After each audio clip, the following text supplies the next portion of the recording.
సాగర్, నర్మదా వాళ్ళకైతే పూల పూల బంతితో అయితే ఒక అరేంజ్‌మెంట్ చేస్తూ ఆట ఆడిస్తూ ఉంటారు. ఇక నర్మదా, సాగర్ వాళ్ళైతే ఒకరికొకరు చూసుకుంటూ పూల బంతులైతే విసురుకుంటూ ఉంటారు. ఇక సాగర్ అయితే "అన్నయ్య మనమే గెలవాలి, వదినని ఎలా అయినా ఓడించాలిలే, నువ్వు స్పీడ్‌గా ఆడు" అనేది అంటూ ఉంటాడు. ఇక నర్మదా అయితే అలా ఆడుతూ ఉంటుంది. సాగర్ అయితే వాళ్ళిద్దరి మధ్యన చాలా పోటీ పెడుతూ ఉంటాడు. ఇక వేదవతి వీళ్ళందరూ అయితే వాళ్ళని చూసి నవ్వుకుంటూ ఆడుకుంటూ ఉంటారు. ఇక సాగర్ వాళ్ళ చెల్లి అయితే బిందెలో ఉంగరాలు వేస్తూ ఆగండి అని చెప్పి ఇలా చేత్తో ఇద్దరికి అలా చుట్టూ తిప్పుతూ బిందెలో ఒకసారిగా పడేస్తూ ఉంటుంది. అలా పడేసి ఎవరు ముందు తీస్తారో చూద్దాం అని చెప్పి అంటూ ఉంటుంది. ఇక వాళ్ళిద్దరైతే బిందెలో చేతులు వేస్తూ అలా దేవుతూ ఉంటారు. ఇక వాళ్ళ అన్నయ్య కలిసి అయితే వాళ్ళ చెల్లి చూస్తూ ఉంటుంది. ఇక వేదవతి అయితే అలా చూస్తూ నవ్వుకుంటూ ఉంటుంది. నిజంగా చూడముచ్చటగా ఉన్నారు ఇద్దరు అని అయితే చాలా హ్యాపీగా ఫీల్ అవుతూ ఉంటుంది వేదవతి.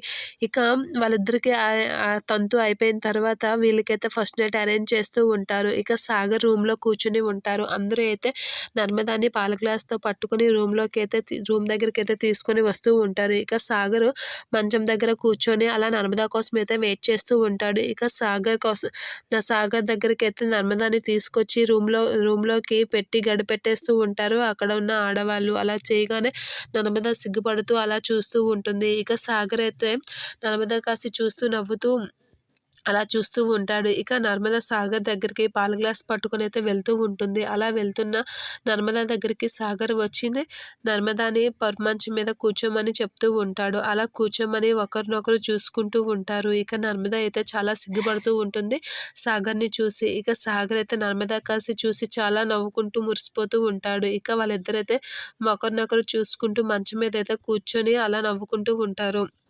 ఇక నర్మద అయితే సాగర్‌ని చూస్తూ సిగ్గుపడుతూ ఉంటుంది. అలా సిగ్గుపడుతూ ఏం మాట్లాడకుండా అలా చూస్తూ ఉంటుంది. ఇక సాగర్ అయితే నిజంగా నర్మద ఈరోజు నువ్వు చాలా అందంగా ఉన్నావని చెప్పేసి మాట్లాడిస్తూ ఉంటాడు నర్మదాతో సాగర్.